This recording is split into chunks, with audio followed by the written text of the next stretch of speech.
All right. Okay, we're going to address the concept of the ego. Yesterday we actually did already. And it's timely because there was some talk about ego, and there was a question from one of my viewers who said, is the ego related to something in the person that is like a devil?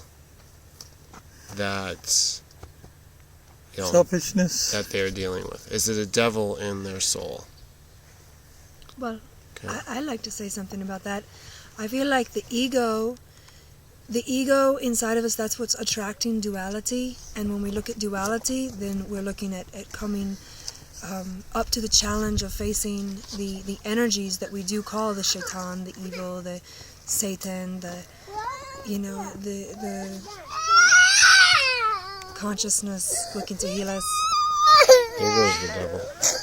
Okay, what do you say about the ego being... The ego is the opinion you have about yourself, and it's quite often not accurate. And sometimes a person will seem egotistic to others because they know they exist, and so they have confidence. And some people think, well, like he's really full of himself. Well, of course he is, because he knows he's there. A lot of people don't even know it, like they live through other people. They don't understand themselves at all. They look outward and get all of their cues from other people. And like the self is really associated with all being. Like we're all just pieces of an energy system. At least that's like one way of looking at things. But like if you stop talking and thinking about it, like you can experience it directly. You know who you are. All you have to do is shut up and listen. You can see through your own eyes. You can hear through your own ears. You can smell through your own nose. You know what's going on. So basically the ego to me is intimately and integral with being an individual. Okay? If you are an individual and you're standing out from the crowd, or you take responsibility for yourself in ways that you're not dependent, then that has everything to do with ego. This activity, this part of your consciousness that you exist, that you need to express yourself, this has everything to do with the ego. The ego is just another label put on the same thing that is creating our independence, individuality, and I would even say our uniqueness. Now, when they use semantically the word ego, there's a lot of connotation. But what it denotes, see, there's a big difference between denotation and connotation. It has a negative connotation, ego, in the normal social, cultural use. Wow, look at these guys. Okay. Are big, man. They got big skeeters. And probably because Freud and a few others put out the idea of ego being components of the personality. Right. And Superego. in fact, there's ego, there's superego, and there's also an id. Yeah. And Yeah. maybe you should be calling people out on their id, saying you've got a big id, or your id is out of control. See, the concept of id, that aspect of ourselves, the self, doesn't have a negative connotation. I think the people just kind of ignore it. Ideology, I don't know. Yeah, so why don't you tell us a little bit about the id? Well, probably the guy who talked the most about it that I know of is Carl Jung. He talked about the collective unconscious. That within us, there is a place where, archetypes rule, they're kind of like angels or mythic concepts, divas. They're really illusory, images, but they point to the, the energy currents, like that take place unconsciously. Like the ego is associated with just consciousness of your immediate surroundings. Like what's coming in through the senses, the eyes, the ears, the nose. So which one? Superego is like your memories of your parents and stuff, telling you shouldn't do this and you should do that. And the id is this vast realm of dreams. Like it's the realm of the dream life. And deep inside it, there are things that you don't know about at all unless you go looking for it. And some people have embarked on this journey and some people have not. The angles that we take to understand the personality of being human, they all are supposed to work together. One will counteract the other. So sometimes when people get labeled with a bad ego, or egotism, egotist, egomaniac. What's the other term for ego? Oh, I don't know. Arrogance is quite often pomposity. Is associated conceit. with ego. Conceit is another word which is associated with that kind of state of mind. So this basically implies that the person is being very selfish. They're all about themselves. Or that they think that they're a lot self-centered. hotter than they are. They think they're hotter. Yeah, hotter, better, or they are the only, themselves, the self is the only thing that matters. They don't care about anybody else. Is that really the ego that is out of balance and in control? Is that really the ego? Maybe it is. We can talk about this. We can debate this. Well, if you have an opinion about yourself that isn't true, it's going to cause you problems. Yeah. But let me just say that if you have an opinion about yourself that you're willing to promote and give to the public, some of the public is willing to embrace it. Yeah, and some people. And they need that. They need a champion, or they need a hero, or they need a role model, or an example, a paragon. They need to have an example that represents something. Okay. Yeah, if you're true to yourself, then other people see it. Most of the people accept it, but yet there will always be people who don't. Because you can't please all the people all the time. Yeah, some people are actively against some, it. this and that, none, or all. Some people want to squash it. They want the world to be all about being the outside. What's outside yourself? What's inside yourself? Does that really have meaning? Is there an inside or an outside What yourself? did you have to say? I was actually just reading a Carl Jung quote the other day. And it was the really word pronunciation is Jung. Carl Jung. Carl Jung. Yeah, CG. Yeah. Quote the other day, and he wrote something about the person that is always looking outside of themselves will only become a dreamer, but it's the person that looks within that actually awakens. And I think that really sits true, because if you're always in that dream world, that is sort of like the ego, that floaty sense of like who I am or can become, can often entangle more on like the ego, the dreaminess of what we hope to become, aspire. And then, when you actually awaken within, you get that sense of reality and groundedness.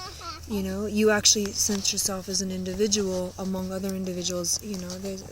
That is where the ego has helped to.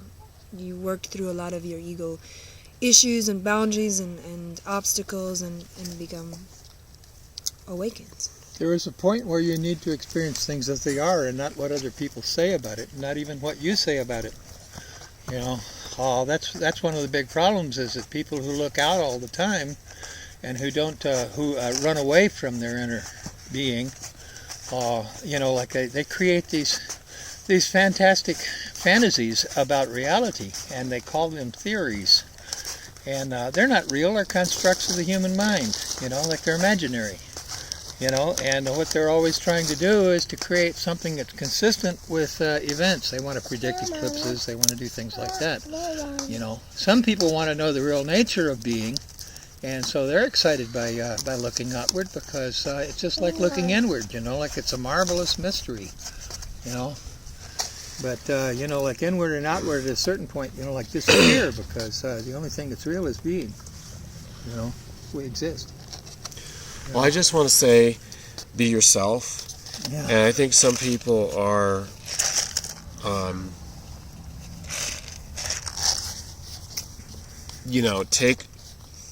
take this negative approach to my expression sometimes. I think if they look a little bit deeper, that I'm not just that way.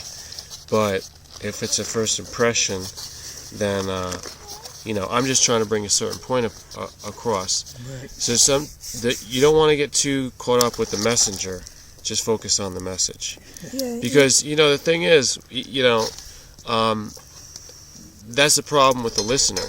Because if you're more concerned with who's delivering it, like the postman, and all you focus on is that, then you're not even really reading the letter that was delivered to you. I would like to say too that we have to remember that the ego can either make us incredibly attractive.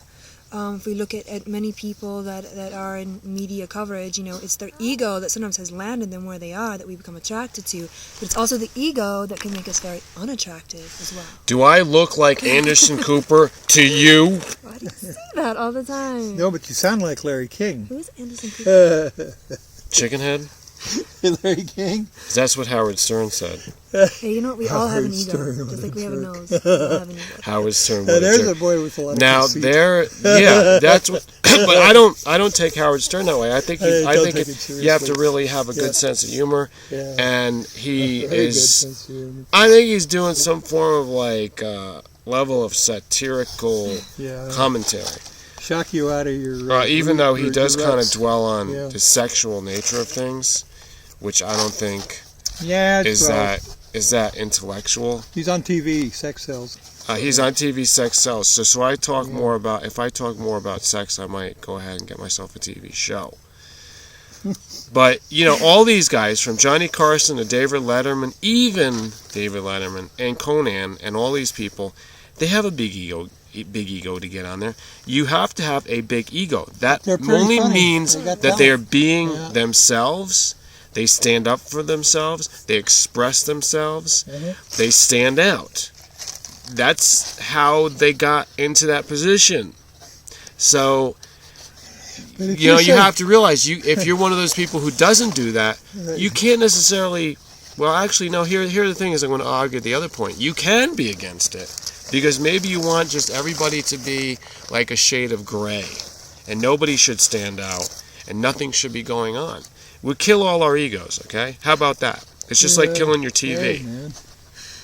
Kill the ego. I like that. But I also know that once you kill and slay the ego in its false dimensions of seeing disillusions, then your ego in a healthy state is actually part of your driving force to rise back up and actually become something. Yeah, Shiva nature. Okay, go kill your ego. All right, go kill your ego. You kill yours too, big boy. Yeah, one time I was in I don't know how to kill my ego. But then I was babysitting. Is that physically? Ego will rebirth. It will rebirth itself. It is like the phoenix rising. Well, some of us men, we've already been circumcised, and maybe some of them have been castrated. Don't believe in that? Because it's just a practice of. No, it's not. It definitely is something with your ego. It's something with your ego. Is that like how breast? Well, the phallic symbol is attached to the ego. If you don't know how to use it, then you obviously don't know. That's a tool. It's a tool of the ego. It's a different subject, but it's sexuality. So we're gonna get into this. We're gonna get into this later. A lot of times they say if a guy has a big ego, he must have a big wanker. You got to have a big wanker in his pocket. Why do we, as a woman? This is why some people are writing to you, because I notice a lot of times you want to go off. I think they have penis envy. And they're like, yeah, that's it. I think they want what's in my pants. Penis envy. I think we need to censor him now before he takes this too far, and then you all write to him and tell him he's going into. If it turns it too far, it will become X-rated, and you're really going to see ego. This is what people don't want to know. hear. That there's a lot of people tuning in that just want to like feel stimulated People here. don't want to hear They it don't or want to see hear it. these things. They don't want to wanna hear about see body it. parts. Well, the women were originally in Tune in control. to Howard Stern if you want to know Yeah. more. Tune in The to women me. were Let really me in talk to you a control of little the bit. everything we gotta because let they a were man the mothers. talk. Yeah. Yeah. The women were really in control of Overbearing everything mothers. because they were the mothers, Yes. you know, like, and so they ran the community. And they I'm owned in all love the with my property. mother. That's right. And the men, you know, like, are all spoiled because, you know, like, every time they cried, Mommy's their mom boys. would pick them up. Yeah, mommy boys. So, you know, like, the next There he thing that is. happened was that the There women he is. started to rule the men so heavily, you know, like, that they all ran off and, you know, like, and hung out with themselves. Here Then we they got it, formed here we these got it, boys' here we go, clubs, you here know, we like, go, they here we formed go. these, Here we you go. know, Okay. these Wait, little military I know you want to societies talk. and I know you want to started talk a lot, but beating here, up here's what I'm going to give you. I'm gonna give you this. Okay, I'm not cutting her off. I'm not cutting off women here. This is what I'm going to say. Okay, you turn this off. In the next video, we're going to post the discussion on matrilineal or matriarchy yeah, versus there are patriarchy. Some And societies we're going like to talk Navajos. about First Nations, Native Americans, if you want to call them, or Indians. Right. We're going to get into that. There's next, some Southeast okay? Asian societies where the women, So that where the has a women lot, rule, and something they have to a do with number of ego men and that serve them. sexuality and power Yeah. and such. Okay, so tune into that if you're still interested. Something to say about reality.